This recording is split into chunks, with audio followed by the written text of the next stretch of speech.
දැන් කියනවා තමුසට ඕනේ මාවද මෙයාවද කියලා.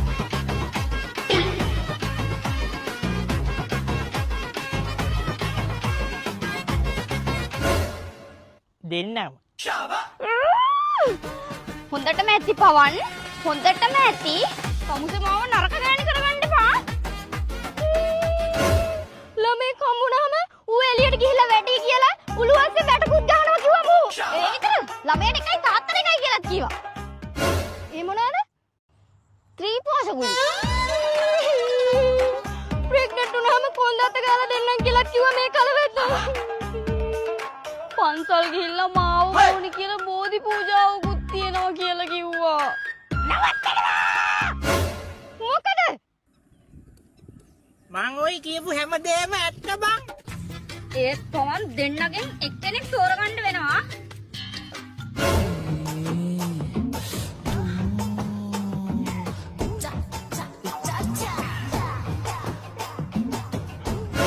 ඔයා කැමති මට නේද?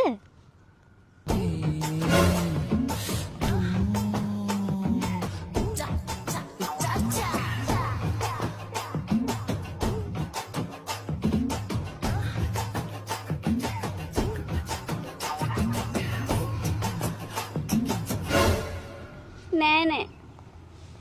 ඔයා මගේ විතරයි නේද?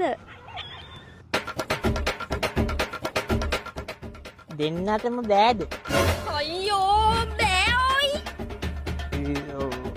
හරි මේ වැඩක් කරමුකෝ. කියන්න බලන්න. ඔයාලා මට උයලා දෙන්නේ කොහොමද කියලා. උයලා දෙන්නේ? මම ඔයාට උයලා දෙන්නේ හොඳම ඒ වගේන් තමයි. හොඳම හාල් එළවලු උනත් හොඳම ඒ වගේන් තමයි තෝරන්නේ. ඒ විතරක් නෙමෙයි. පොල් තෙල් උනත් කොකෝ ලීෆ්ම තමයි. මම බලන්නේ ඔයාගේ පොකට් එක. මං ආර්ථිකය ගැන හිතනවා. හැමදේම අඩුවටම ගන්නවා. එතකොට ඔය තව ඉතුරු වෙච්ච බත් වේලලා අග්ගල උනත් හදන්න බැරිය.